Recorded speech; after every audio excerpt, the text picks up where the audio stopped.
เป็นศาสนาสำหรับชาติเราศาสนาในสมัยนี้เป็นของที่แยกจากชาติไม่ได้เป็นความจำเป็นที่เราทั้งหลายผู้เป็นไทยจะต้องมั่นคงอยู่ในศาสนาพระพุทธซึ่งเป็นศาสนาสำหรับชาติเราพระพุทธศาสนาก็ดีหรือศาสนาใดก็ดีที่ตั้งมั่นอยู่ได้ก็ด้วยความมั่นคงของผู้เลื่อมใสตั้งใจที่จะรักษาและข้าพเจ้าพูดทั้งนี้ก็เพื่อชักชวนท่านทั้งหลายอย่างเป็นเพื่อนไทยและเพื่อนพุทธศาสนิกชนด้วยกันทั้งนั้นเพื่อความมั่นคงแห่งพระพุทธศาสนาข้าพเจ้ารู้สึกว่าได้ทำหน้าที่สมควรแก่อุปถัมภ์พระพุทธศาสนาเราจะตั้งใจรักษาศาสนาของเราด้วยชีวิตและถ้าท่านตั้งใจจะช่วยข้าพเจ้าในกิจอันใหญ่นี้แล้วก็จะเป็นที่พอใจข้าพเจ้าเป็นอันมากเพราะฉะนั้นเป็นหน้าที่ของเราทั้งหลายที่จะช่วยกันบำรุงรักษาพระพุทธศาสนาอย่าให้เสื่อมสูญไปการที่จะบำรุงพระพุทธศาสนาเราต้องรู้สึกก่อนว่าหลักของพระพุทธศาสนาคืออะไรเราจะถือว่าเราเป็นไทยด้วยกันหมดเราจะต้องรักษาความเป็นไทยของเราให้ยั่งยืนเราจะต้องรักษาพระพุทธศาสนาให้ถาวรวัฒนาการอย่างที่เป็นมาแล้วหลายชั่วโคตรของเราทั้งหลายพระบรมราโชวาทของพระบาทสมเด็จพระมงกุฎเกล้าเจ้าอยู่หัวรัชกาลที่6พระบรมราโชวาทก็ดีพระราชนิพนธ์ก็ดีหรือพระบรมราชโองการของพระมหากษัตริย์ถือเป็นบทบัญญัติแห่งกฎหมายทั้งหมดทั้งสิ้นการบัญญัติให้พระพุทธศาสนาเป็นศาสนาประจำชาติไทยไว้ในรัฐธรรมนูญจึงเป็นสิ่งที่ถูกต้องทั้งกฎหมายและทางโบราณราชประเพณีการบัญญัติให้พระพุทธศาสนาเป็นศาสนาประจำชาติไทยไว้ในรัฐธรรมนูญย่อมเป็นหลักค้ำประกันให้กับประชาชนคนไทยว่าตนได้ปฏิบัติตามกฎหมายอย่างแท้จริงการบัญญัติให้พระพุทธศาสนาเป็นศาสนาประจำชาติไทยไว้ในรัฐธรรมนูญมิได้เป็นการลิดรอนสิทธิเสรีภาพของผู้ใดแต่เป็นการยืนยันความจริงตามกฎหมายและประวัติศาสตร์ชาติไทยการบัญญัติให้พระพุทธศาสนาเป็นศาสนาประจำชาติไทยไว้ในรัฐธรรมนูญจะทำให้พระพุทธศาสนาได้รับการอุปถัมภ์และคุ้มครองจากรัฐดุจเดียวกันกับที่องค์พระมหากษัตริย์ทรงกระทำมาการบัญญัติให้พระพุทธศาสนาเป็นศาสนาประจำชาติไทยไว้ในรัฐธรรมนูญจะป้องกันพระพุทธศาสนาไม่ให้ถูกลัทธินิกายนอกศาสนากระทำการใดๆได้ด้วยอุบายต่างๆนานาการบัญญัติให้พระพุทธศาสนาเป็นศาสนาประจำชาติไทยไว้ในรัฐธรรมนูญจะทำให้สังคมไทยมีแต่ความสุขร่มเย็นเป็นธรรมทั้งต่อคนศาสนาอื่นและคนสัญชาติอื่นได้อย่างแท้จริงแต่ถ้าไม่บัญญัติให้พระพุทธศาสนาเป็นศาสนาประจำชาติไทยไว้ในรัฐธรรมนูญในอนาคตประเทศไทยจะต้องตกอยู่ในสถานะเดียวกันกับพื้นที่3จังหวัดชายแดน566รายการคดีโลกคดีธรรมมาพบกับสาธุชนเป็นปกติทุกวันจันทร์ถึงวันศุกร์และวันเสาร์อาทิตย์ทางสถานีวิทยุแห่งนี้ท่านผู้ฟังสามารถดาวน์โหลดแอปพลิเคชันที่ชื่อว่าของเวลาคือ9 นาฬิกาและ20 นาฬิกานี่คือสถานีวิทยุต่างๆที่นำรายการคดีโลกคดีธรรมออนแอร์ออกอากาศให้สาธุชนได้ติดตามรับฟังกันเป็นประจำขอกราบขอบพระคุณผู้อำนวยการสถานีวิทยุทุกๆสถานีพร้อมด้วยเครือข่ายที่นำรายการนี้เผยแผ่ออกอากาศให้สาธุชนทั่วไปได้ติดตามรับฟัง เพื่อศึกษาเรียนรู้กรณีบางกรณีเหตุการณ์บางเหตุการณ์ที่จำเป็นจะต้องทำความเข้าใจร่วมกัน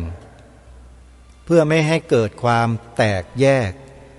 ไม่ให้เกิดความขัดแย้งแก่กันและกัน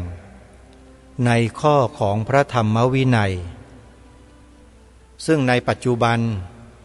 มีกลุ่มคนจำนวนหนึ่ง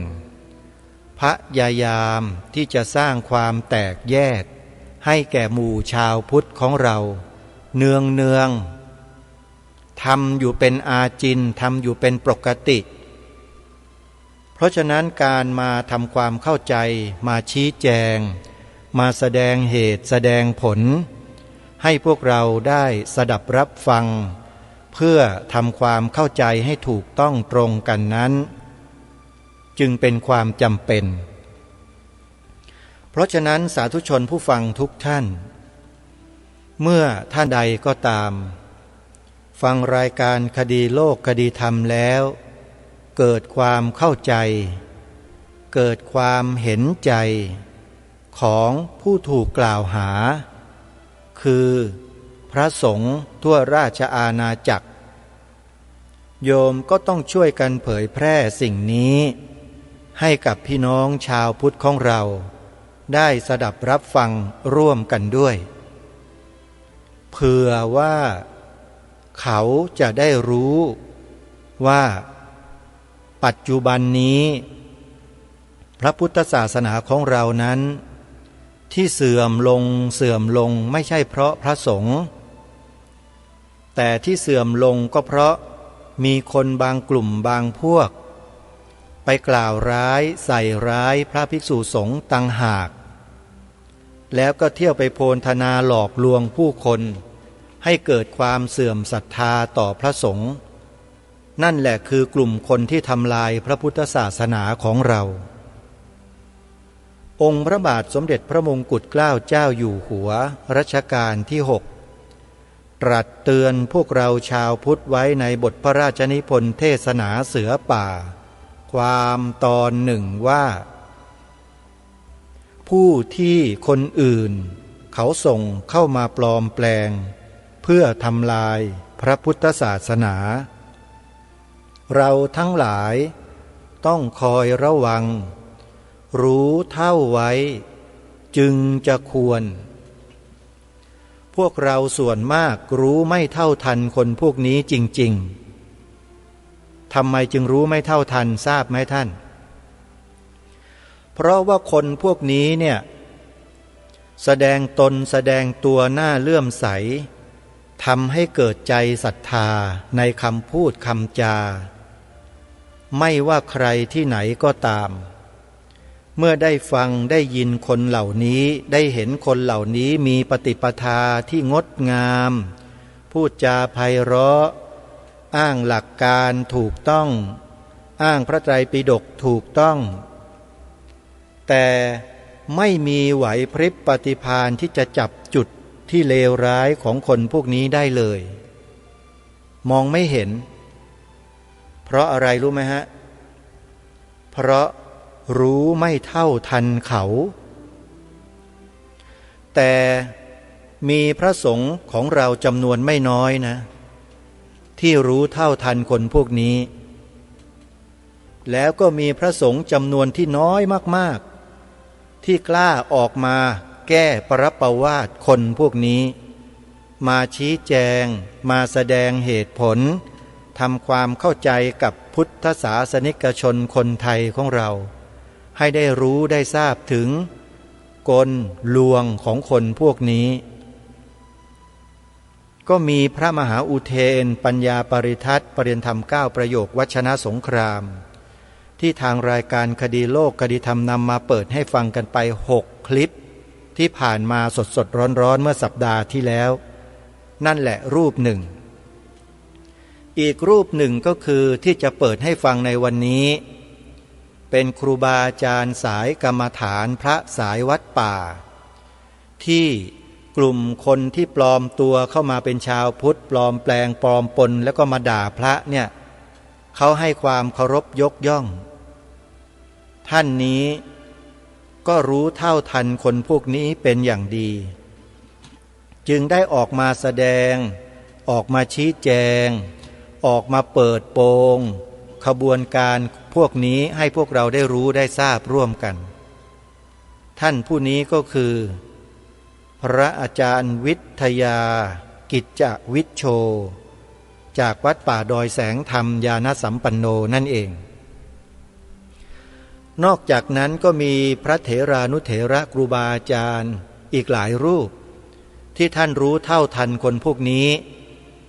แต่ส่วนมากท่านจะไม่ปรารภจะไม่พูดจะไม่กล่าวไม่แสดงออกท่านก็เก็บเอาไว้แล้วก็บอกกับญาติธรรมใกล้ชิดหรือไม่ก็เพื่อนสหธรรมิกที่ใกล้ชิดกันเท่านั้นท่านไม่กล้าที่จะแสดงออกสู่ที่สาธารณะเหตุผลเดียวก็คือท่านกลัวอาตมาภาพก็ไม่รู้เหมือนกันว่าท่านเหล่านั้นกลัวอะไรกลัวคนชั่วกลัวคนผิดกลัวคนกล่าวหาเหรอทำไมพระมหาอุเทนปัญญาปริทัตจึงไม่กลัวทำไมพระอาจารย์วิทยากิจจาวิชโชจึงไม่กลัวทำไมพระเดชพระคุณท่านเจ้าคุณพระธรรมเมธาพรระแบบทิตยาโนจึงไม่กลัวทำไมท่านเจ้าประคุณสมเด็จพระพุทธโฆษาจารย์ปอประยุตโตจึงไม่กลัวคนพวกนี้วิพากษ์วิจารณ์ตรงไปตรงมาเพราะอะไรท่านไม่กลัวแล้วท่านก็พูดตามหลักการตามเหตุผลถูกต้องทุกประการจนคนพวกนั้นไม่กล้าต่อกลอนกับท่านเหล่านี้เลยหนีกันหางจุกตูดหมดเลยโยมขออภัยนะที่ใช้คำนี้มันเป็นข้ออุปมาแต่อย่าไปมองเขาว่าเป็นอะไรนะโยมหางจุกตูดเลยฮะพอเจอท่านเหล่านี้ที่เอ่ยนามมาเนี่ยเพราะท่านเหล่านี้เอาจริงอะฮะแล้วกล้าจริงๆด้วยตามที่ได้เอ่ยนามมาเมื่อสักครู่แล้วก็มีคฤหัสถ์อยู่คนหนึ่งเป็นผู้ชายเป็นอุบาสกอันนี้บอกตรงๆว่าไม่ใช่กล้าธรรมดากล้าเสียสละความสุขส่วนตนกล้าเสียสละครอบครัวของตนเองออกมาเปิดโปงขบวนการคนพวกนี้แบบล่อนจ้อนเลยทางรายการเคยแนะนำให้เราท่านทั้งหลายไปเปิดฟังคลิปของเขาใน YouTube ที่ออกมาเปิดโปงคนพวกเนี้ยว่ามีที่มาที่ไปเบื้องหลังเบื้องลึกเป็นยังไงที่เขาซ่อนเอาไว้ที่คนไทยทั้งประเทศไม่รู้แต่คนคนนี้เขาไปสืบค้นมาแล้วก็เป็นที่ประจักษ์ว่าคนเหล่านี้ไม่ใช่คนพุทธแล้วเป็นใครล่ะสนใจอยากจะฟังไหมถ้าสนใจจดชื่อนี้แล้วไปเปิดใน YouTube ไปพิมพ์ใส่ YouTube แล้วเปิดดูได้เลยคลิปของเขาทำออกมาเยอะมากพูดเกี่ยวกับคนกลุ่มนี้โดยเฉพาะเลยเปิดโปงขบวนการเหล่านี้แบบล่อนจ้อนไม่มีเหลือเลยจดชื่อคนนี้ไว้นะแล้วไปเปิดใน YouTube ฟังกันท่านผู้นี้ชื่อว่าธนวัฒน์โจกกระโทกชื่อธนวัฒน์โจกกระโทกจดทันไหมโยมสะกดให้ทีละตัวนะทอธงนอหนูวอแหวนไม้หันอากาศทอผู้เท่านอหนูการันธนวัฒน์แล้วก็เขียนนามสกุลของเขาเว้นวรรคเคาะหนึ่งสระโอจอจานกอไก่กอไก่รอเรือสระอะสระโอทอทหารกอไก่โจกกระโทกธนวัฒน์โจกกระโทกเมื่อฟังแล้วรู้แล้วเข้าใจแล้วอย่าลืมช่วยส่งเสริมช่วยสนับสนุนช่วยให้กำลังใจคุณธนวัฒน์โจกกระโทกเขาด้วยนะโยมนะ เขาอุตส่าห์สู้เสียสละครอบครัวเสียสละกิจการงานเสียสละธุรกิจส่วนตัวของเขาเนี่ยออกมาทำคลิปเหล่านี้เพื่อให้พุทธศาสนิกชนคนไทยเราได้รู้เบื้องลึกเบื้องหลังคนพวกนี้อย่างชัดแจ้งแดงแจ๋ขนาดนี้เนี่ยเขาเสี่ยงมากแต่ทำไมเขาจึงต้องทำก็เพราะเหตุว่าชาวพุทธทั้งประเทศ60-70 กว่าล้านคนไม่มีใครทำเลยอาจจะเป็นไปได้ว่าเพราะท่านเหล่านั้นไม่มีข้อมูลในเชิงลึกเหมือนกับคุณธนวัฒน์โจกกระโทกก็ได้แต่ถึงกระนั้นก็ตามก็ไม่มีชาวพุทธคนไหนที่จะนำเอาคลิปของนายธนวัฒน์โจกกระโทกเนี่ยไปเผยแพร่ไปบอกกล่าวไปเล่าแจ้งให้พี่น้องชาวพุทธด้วยกันได้ไปติดตามรับชมรับฟังข้อมูลจากเขาก็ไม่มีใครทำเหมือนกันรายการคดีโลกคดีธรรมนั้นเห็นว่าคนเหล่านี้เนี่ยเขาเสียสละเขารักพระพุทธศาสนาเขารักชาวพุทธเขารักสิ่งต่างๆที่เป็นพุทธศาสนาและก็เสียสละเขาก็จึงมาทำหน้าที่ตรงนี้กันและเดี๋ยววันนี้เราไปติดตามรับฟังพระภิกษุอีกรูปหนึ่งที่ท่านเสียสละออกมาเปิดเผยเปิดโปงกลุ่มคนเหล่านี้เปิดโปงพฤติกรรมที่เด่นชัดของคนกลุ่มนี้จากคำกล่าวหาของพวกเขานี่แหละท่านจะได้มาวิเคราะห์ให้ฟังวันนี้อาจจะเปิดไม่จบแล้วเดี๋ยววันพรุ่งนี้ติดตามรับฟังให้จบจะมีอยู่2 ตอน1 คลิปนะฮะเดี๋ยวเราไปติดตามรับฟังพร้อมๆกันท่านพระอาจารย์วิทยากิจจวิชโชท่านได้โพสต์ไว้ใน YouTube ชื่อคลิปว่าคนประเภทครึ่งคนครึ่งพระไปติดตามรับฟังพร้อมๆกันได้นะบัดนี้วันนี้มีเรื่องที่จำเป็นต้องออกมาพูดเพื่อทำความเข้าใจที่ถูกต้องเราเห็นคลิปวิดีโอใน YouTube เป็นผู้ชายวัยกลางคนออกมานั่งพูดบรรยายธรรม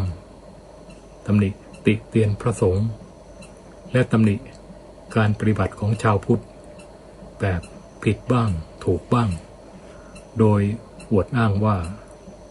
ที่เขานำมาพูดเป็นคำของพระพุทธเจ้าเราก็ไม่เคยรู้จักว่าเขาเป็นใครเคยบวชเรียนมาจากสำนักไหนมีคุณธรรมสูงส่งปานใดจึงกล้ามาตำหนิติเตียนพระสงฆ์องค์เจ้าทั่วประเทศผู้ไม่รู้หลงเชื่อเข้าไปจะกลายเป็นทิฏฐิวิบัติไปตามๆกันจึงจำเป็นต้องชี้แจงข้อเท็จจริงเพื่อแก้ข้อกล่าวหาที่เขาโจมตีพระสงฆ์ในคลิปเขาบอกว่าสวดมนต์ข้ามปีไม่เป็นมงคลถวายเงินทองให้พระก็เป็นบาปทอดกฐินเงินทอดพระป่าเงินก็เป็นบาปแถมทำให้พระตกนรกมีอีกคลิปหนึ่งบอกว่าพระปฏิบัติดีจะไม่มีสมุดบัญชีธนาคารส่วนตัวรับเงินมีเงินผิดพระวินัยแจกเครื่องรางพระเครื่องเป็นอรัชชีรวมไปถึงว่าถ้าเป็นพระปฏิบัติดีจะไม่เป็นอัลไซเมอร์นับถือคำหลวงปู่หลวงตามากกว่าพระพุทธเจ้าเป็นวิกฤตพระพุทธศาสนาใครได้ดูคลิปวิดีโอของเขาได้ยินได้ฟังคำพูดของนายคนนี้ฟังแล้วก็ให้พิจารณาให้ดีก่อนอย่าไปเก็บเอามาใส่ใจและอย่าลืมไปล้างหูเสียด้วยหูจะได้สะอาดคนจำพวกนี้ในครั้งพุทธกาลพระพุทธองค์ตรัสเรียกว่าพวกใบลานเปล่า คือเป็นคนดีแต่พูดได้แต่จดจำคำสอนของพระพุทธเจ้าได้แล้วมาสำคัญตัวว่าเป็นผู้รู้ผู้ฉลาดอวดอ้างเอาคำสอนของพระพุทธเจ้าไปทิ่มแทงคนอื่นตีความคำสอนผิดบ้างถูกบ้างถ้าเป็นผู้มีภูมิปฏิบัติจะไม่พูดในลักษณะนี้คือเอาความเห็นของตัวปลอมปนเข้าไปเป็นคำสอนของพระพุทธเจ้าจนเกิดเป็นสัตธรรมปฏิรูปขึ้นมานี่แหละพวกทำลายพระพุทธศาสนายังเลวกว่าพระอรัชชีที่คนพวกนี้ไปด่าว่าเสียอีกเพราะพระอรัชชียังแค่ทำลายตัวเองคนเดียวแต่คนพวกนี้ทำลายพระธรรมวินัยให้วิปริตคลาดเคลื่อนไปหมดทั้งทำให้คนหลงผิดไปตามอีกเป็นจำนวนมากมายจากการเอาความเห็นของตัวเองไปอวดอ้างว่าเป็นคำสอนของพระพุทธเจ้า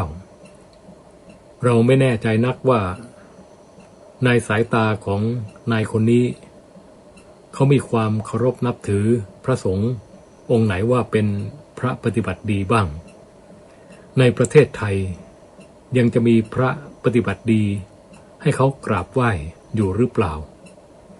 ถ้าถือเอาตามคำพูดของเขาที่บอกว่าพระปฏิบัติดีจะไม่มีสมุดบัญชีธนาคารส่วนตัวเราเข้าใจว่าพระสงฆ์ในประเทศนับตั้งแต่กรรมการมหาเถรสมาคมเจ้าคณะหนต่างๆเจ้าคณะใหญ่เจ้าคณะภาคเจ้าคณะจังหวัดเจ้าคณะอำเภอเจ้าคณะตำบลลงไปจนถึงเจ้าอาวาสและพระสังฆาธิการทั่วประเทศจะกลายเป็นพระปฏิบัติไม่ดีไปทั้งหมดเพราะท่านเหล่านี้ต้องมีสมุดบัญชีธนาคารส่วนตัวทุกรูปเพื่อรับนิตยพัฒน์เป็นรายเดือนซึ่งสำนักงานพระพุทธศาสนาในแต่ละจังหวัดจะโอนเข้าบัญชีธนาคารส่วนตัวให้กับพระสังฆาธิการทุกรูปอย่างเราก็มีตำแหน่งเป็นผู้รักษาการเจ้าคณะอำเภอธรรมยุทธ์ทั้งดำรงตำแหน่งเจ้าคณะตำบลชั้นเอกมีนิตยพัฒน์เดือนละ 3,100 บาทก็ต้องมีสมุดบัญชีธนาคารส่วนตัวเขาให้ใช้ธนาคารกรุงไทยถ้าเอาตามแบบที่นายคนนี้พูดเราก็กลายเป็นพระปฏิบัติไม่ดีไปด้วยทำไมแค่มีสมุดบัญชีธนาคารส่วนตัวก็มาตัดสินว่าเป็นพระปฏิบัติไม่ดีไปเสียแล้วข้อวัดปฏิบัติอื่นๆเช่นศีลสมาธิปัญญาธุดงควัตรต่างๆไม่มีความสำคัญเลยใช่ไหมถ้าพระองค์ไหนไม่มีสมุดบัญชีธนาคารส่วนตัวก็กลายเป็นพระปฏิบัติดีได้เลยอย่างนั้นหรืออันที่จริงคฤหัสถ์ที่กล้ามาวิพากษ์วิจารณ์เรื่องของพระคงคิดว่าตัวเองมีความรู้ความฉลาดในพระธรรมวินัยดีเลิศกว่าพระใช่ไหมก็น่าที่จะไปบวชเป็นพระเสียให้เต็มภูมิไปเลยจะได้พิสูจน์ว่าสิ่งที่ตัวเองพูดมันเป็นคำสอนของพระพุทธเจ้าจริงตามที่อวดอ้างไหมถ้าจริงก็คงจะได้บรรลุมรรคผลนิพพานในเร็ววันแล้วค่อยมาแสดงธรรมสอนพระสอนโยมมันจะดูน่าเชื่อถือกว่าเป็นฆราวาสสอนอีกตั้งมากมายเลยทีเดียว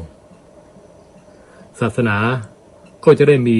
พระปฏิบัติดีปฏิบัติชอบที่น่ากราบน่าไหว้เพิ่มขึ้นมาอีกหนึ่งรูปมันมีคุณค่ากว่าการที่ถือเพศคฤหัสถ์ตั้งล้านเท่าฉะไหนจะมายินดีกับการทำตัวเป็นคนประเภทครึ่งคนครึ่งพระอยู่ทำไมมันดูไม่น่าเชื่อถือเอาเลยเพราะคนดีแต่พูดมันมีมากมายจวนเจียนจะรกโลกอยู่แล้วคนดีคนเก่งจริงจะไม่ดีแต่พูดต้องทำให้เขาเห็นจริงได้ด้วยคนที่มัว ไปตำหนิติเตียนคนอื่นนั่นแหละจะไปอบายก่อนใครเพื่อนเพราะธรรมท่านสอนให้ตำหนิติเตียนตัวเองการตำหนิผู้อื่นแม้เขาจะผิดจริงก็ทำใจให้เศร้าหมองยิ่งไปตำหนิด้วยความเห็นผิดของตัวเองความหายนะก็จะพึงบังเกิดเร็วขึ้นโดยเฉพาะการไปตำหนิเอาท่านผู้มีคุณธรรมสูงกว่ายิ่งเป็นกรรมหนักเราจะอธิบายสิ่งที่เขาพูดไม่ถูกให้ฟังพอเป็นเครื่องเตือนใจให้เกิดปัญญาสัมมาทิฏฐิบ้างหวังว่าคงพอมีประโยชน์ไม่มากก็น้อยถ้าสิ่งใดพูดไปแล้วไม่ต้องด้วยอัธยาศัยของใครก็ขออภัยไว้ณที่นี้คำว่ามนพจนานุกรมฉบับราชบัณฑิตยสถานพ.ศ. 2554ให้คำจำกัดความไว้ว่าคำศักดิ์สิทธิ์คำสำหรับสวดเพื่อเป็นสิริมงคลการสวดคือการสาธยายท่องบนว่าเป็นทำนองการสวดมนต์ก็คือการท่องบนสาธยายคำสอนของพระพุทธเจ้าซึ่งถือเป็นคำศักดิ์สิทธิ์เพื่อเป็นการรำลึกถึงคุณของพระรัตนตรัยอันได้แก่พระพุทธพระธรรมพระสงฆ์จึงเป็นพุทธานุสติธรรมานุสติสังฆานุสติไปในตัวในทัชชักขสูตรพระพุทธเจ้ายังตรัสสอนภิกษุที่ไปอยู่ในป่าว่าเมื่อเกิดความกลัวให้ระลึกถึง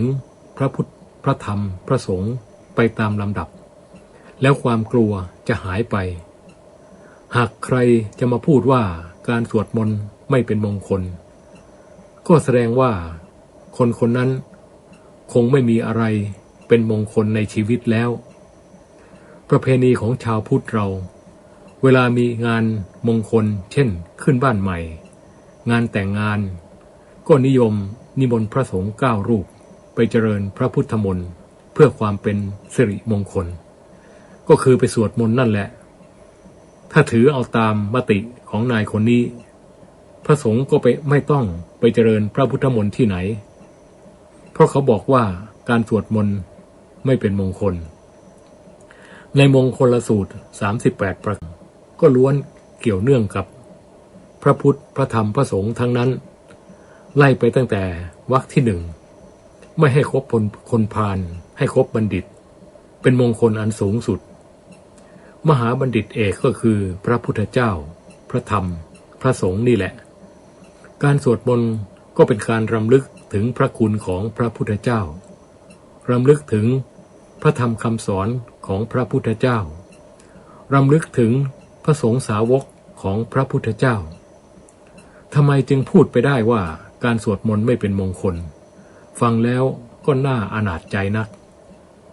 การสวดมนต์ถือเป็นการท่องบนจำทรงพระธรรมคำสอนของพระพุทธเจ้าไปด้วยโดยมากจะสวดเป็นคำบาลีหรือบางที่อาจมีแปลเป็นคำไทยจะสวดเป็นทำนองมคธหรือสวดสังโยคหรือสรพัญญะก็ว่าไปตามอัธยาศัยแต่ละท้องถิ่นก็สวดสำเนียงแตกต่างกันออกไปในเวลาสวดมนต์ไม่จำเป็นต้องเข้าใจความหมายก็ได้หลักสำคัญของการสวดมนต์ก็คือให้มีสติจดจ่ออยู่กับบทสวดมนต์ที่กำลังสวดอยู่อย่าให้ใจเผลอสติไปคิดเรื่องอื่นใครชอบบทไหนก็สวดไปเถอะจะสวดกี่จบก็ได้จะสวด1 จบหรือจะสวด108 จบก็ดีทั้งนั้นเมื่อสวดมนต์บ่อยๆก็จะเกิดความชำนาญสามารถพูดออกเสียงคำบาลีได้ชัดเจนถูกต้องตามอักขระฐานกรจำบทสวดมนต์ได้ซึ่งเป็นคำตรัสของพระพุทธเจ้าทำให้มีสติติดต่อสืบเนื่องยาวนานจนกลายเป็นสัมปชัญญะได้จนทำให้จิตสงบได้จิตเป็นสมาธิได้แม้ไม่รู้ภาษาบาลีก็สวดมนต์ได้ใครอยากรู้ความหมายของบทสวดมนต์ก็ค่อยไปศึกษาคำแปลเอาทีหลังก็ได้ ดังนั้นการสวดมนต์จึงมีอานิสงส์มากเพราะทำให้จิตเป็นสมาธิได้ชาวพุทธจึงนิยมสวดมนต์แม้ไม่รู้ความหมายก็สวดได้สวดเอาเสียงบูชาคุณพระพุทธเจ้าพระธรรมพระสงฆ์จะสวดมนต์เวลาไหนก็เป็นมงคลทั้งนั้นจะสวดมนต์ข้ามวันข้ามเดือนข้ามปีก็ไม่มีปัญหาไปว่าเขาทำไมถ้าใครไม่อยากสวดมนต์ก็ไม่ต้องสวดก็ได้มือไม่พายก็อย่าเอาเท้าไปราน้ำการสวดมนต์เป็นอารมณ์ของสมถกรรมฐานเพื่อชักนำใจให้เข้าสู่ความสงบโดยมากนิยมสวดเป็นคำบาลีเพราะเป็นคำตรัสของพระพุทธเจ้าพระธรรมยุตจะสวดทำนองมคธส่วนพระมหานิกายจะสวดทำนองสังโยกแม้องค์หลวงปู่มั่นภูริทัตโตใครๆก็รู้ว่าองค์ท่านเป็นพระเช่นไรองค์ท่านก็ยังสวดมนต์วันละเป็นหลายชั่วโมงในครั้งพุทธกาลค้างคาว500 ตัวเกาะอยู่ที่เพดานถ้ำฟังพระท่านสวดอภิธรรม7 คัมภีร์ฟังไม่เข้าใจไม่รู้เรื่องแต่จิตยินดีในเสียงธรรมฟังเพลินจนขาหลุดจากเพดานถ้ำตกลงมาตายก็เปลี่ยนภพชาติจากสัตว์เดรัจฉานไปเกิดบนสวรรค์ชั้นดาวดึงส์ในทันทีธรรมดาสัตว์เดรัจฉานจะเปลี่ยนภพเปลี่ยนชาติไปเป็นเทวดาก็ไม่ใช่ของง่ายนี่แค่ฟังเสียงสวดมนต์แล้วจิตเพลิดเพลินยินดีในเสียงสวดพระอภิธรรมตายไปก็ยังมีอานิสงส์มากถึงเพียงนี้พอพูดเรื่องสวดมนต์ก็เลยนึกไปถึงว่ามีบางคนชอบพูดว่าพระพุทธเจ้าไม่ได้สอนให้ใช้คำบริกรรมพุทโธการท่องพุทโธพุทโธถือว่าผิดอ้างว่าไม่ใช่คำสอนของพระพุทธเจ้าคนพวกนี้เป็นพวกชอบกล่าวตูคำของพระพุทธเจ้าการนึกพุทโธพุทโธก็เป็นอุบายฝึกจิตให้รำลึกนึกถึงคุณของพระพุทธเจ้าเป็นพุทธานุสติจะว่าไม่ใช่คำสอนของพระพุทธเจ้าได้อย่างไรพุทโธแปลว่าผู้รู้ผู้ตื่นผู้เบิกบานองค์จริงของพระพุทธเจ้าก็คือธาตุรู้อันบริสุทธิ์พุทโธจึงเปรียบเหมือนเงาที่จะนำเข้าไปสู่องค์จริงเมื่อฝึกระลึกพุทโธพุทโธไปนานๆจิตจะสงบแล้วรวมตัวลงไปเป็นสักแต่ว่ารู้การนึกพุทโธสามารถทำให้จิตรวมเข้าถึงพุทโธตัวจริงได้คือเป็นความรู้สักแต่ว่ารู้ที่เรียกว่าเอกคตาจิตเป็นบาดฐานของการเจริญวิปัสสนาชั้นสูงยิ่งขึ้นไปดังนั้นใครอยากจะบริกรรมแบบไหนก็เอาตามใจชอบเลยในครั้งพุทธกาลพระพุทธเจ้าสอนให้พระจุลปันถกบริกรรมคาถาว่าระโชหรนังระโชหรนังไปเรื่อยๆพร้อมกับเอามือลูบผ้าขาวจิตท่านก็สงบเห็นอนิจจสัญญาได้เป็นเหตุให้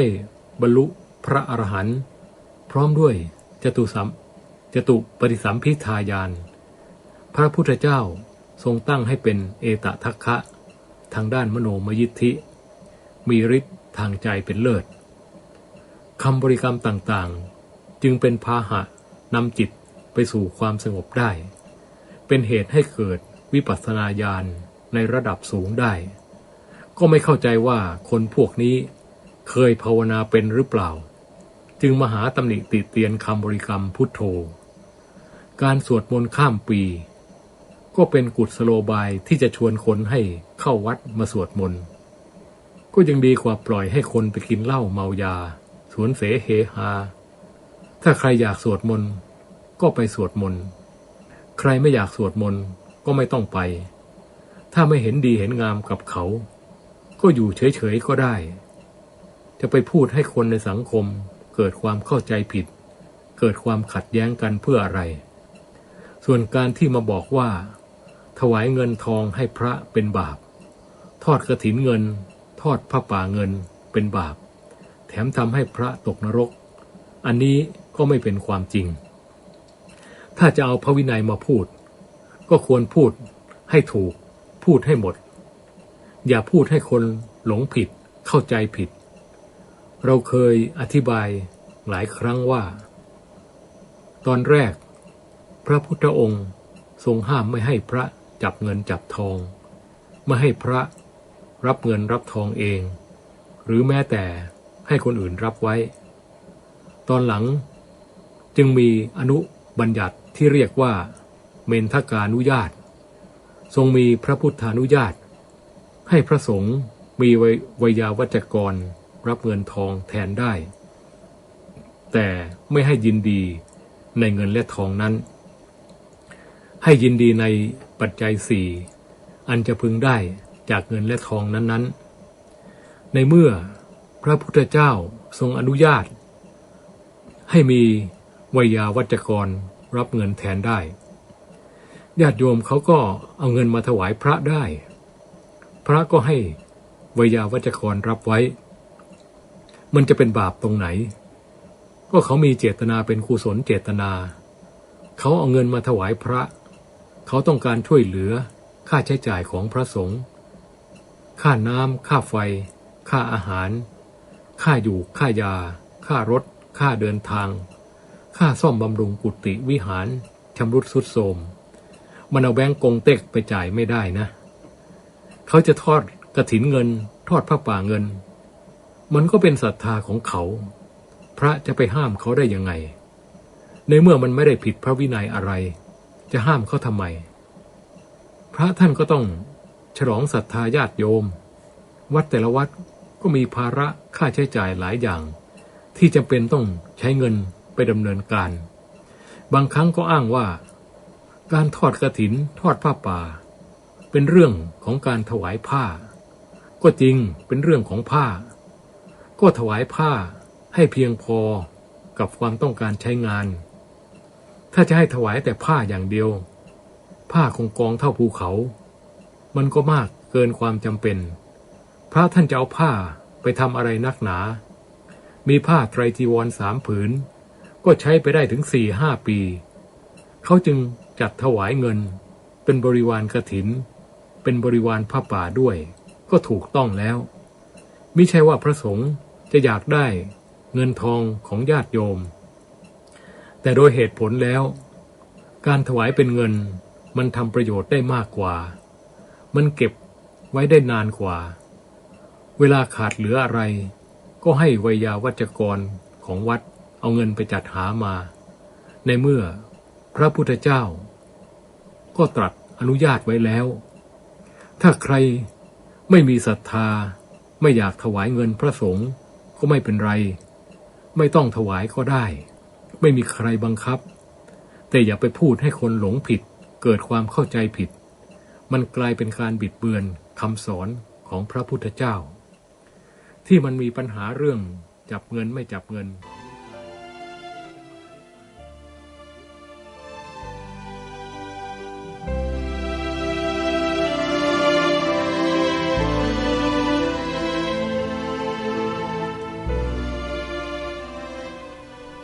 ท่านสาธุชนผู้ฟังทุกท่านฟังท่านพระอาจารย์วิทยากิจจวิชโชมาถึงณตรงนี้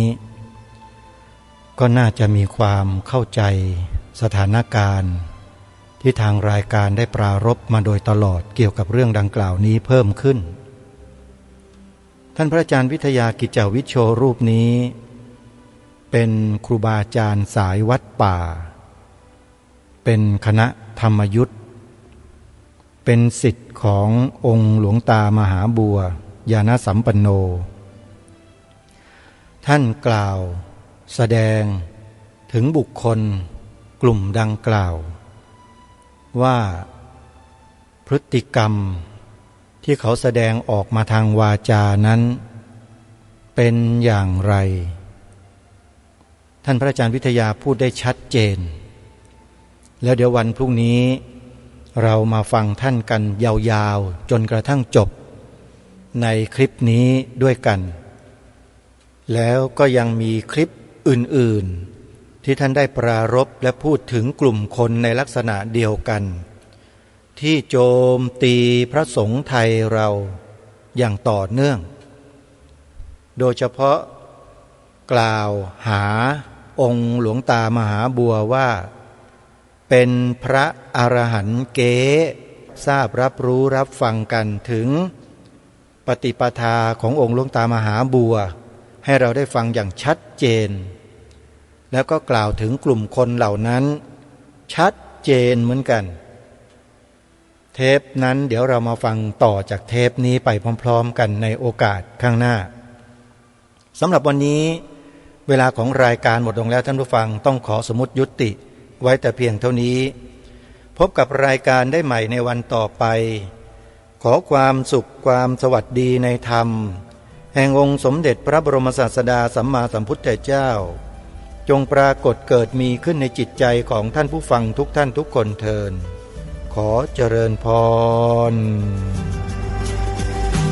กล้าคิดก็ต้องกล้าทำอย่ากลัวถ้าทำความดีเป็นศึกษาปัญหาให้ทันท่วงทีเมืองไทยจะพัฒนากว่านี้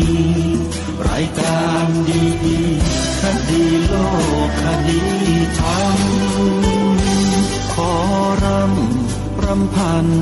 บรรยายความคิดเครื่องหมายแห่งสีทั้งสามงามถนัดขาวคือบริสุทธิ์สีสวัสดิ์หมายพระไตรรัตน์และธรรมะคุมจิตไทยแดงคือโลหิตเราใสซึ่งยอมสละได้เพื่อรักษาชาติศาสนาน้ำเงินคือสีโสภาอันจอมประชาพระโปรดเป็นของส่วนองค์จักริ้วเข้าเป็นไตรรงค์จึงเป็นสีธงที่รักแห่งเราชาวไทยทหารอวตารนำไปยงยุทธวิชัยวิชิตก็ชูเกียรติสยามประเทศไทยที่เจริญมั่นคงมาได้จนถึงทุกวันนี้มิได้เกิดขึ้นจากความหวาดกลัวอย่างคลาดเขลาแต่บรรพบุรุษไทยของเราทุกยุคทุกสมัยล้วนแต่มีความกล้าหาญและชาญฉลาดปกป้องเอกราชสร้างชาติให้เกิดความมั่นคงโดยมีธงแห่งพระไตรรัตน์เป็นเครื่องนำชัยจึงเป็นที่มาที่ไปของรายการคดีโลกคดีธรรมกล้าคิดก็ต้องกล้าทำอย่ากลัวถ้าทำความดีเป็นศึกษาปัญหาให้ทันท่วงทีเมืองไทยจะพัฒนากว่านี้รายการดีๆคดีโลกคดีธรรมรายการดีๆคดีโลกคดีธรรม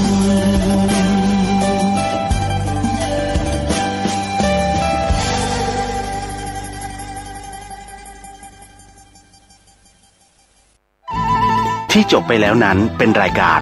คดีโลกคดีธรรมดำเนินรายการโดยพระครูปลัดณรงค์ฤทธิ์ข่าวสารเพื่อการประชาสัมพันธ์ร่วมปฏิบัติบูชาเพื่อถวายเป็นอาจาริยบูชาวัน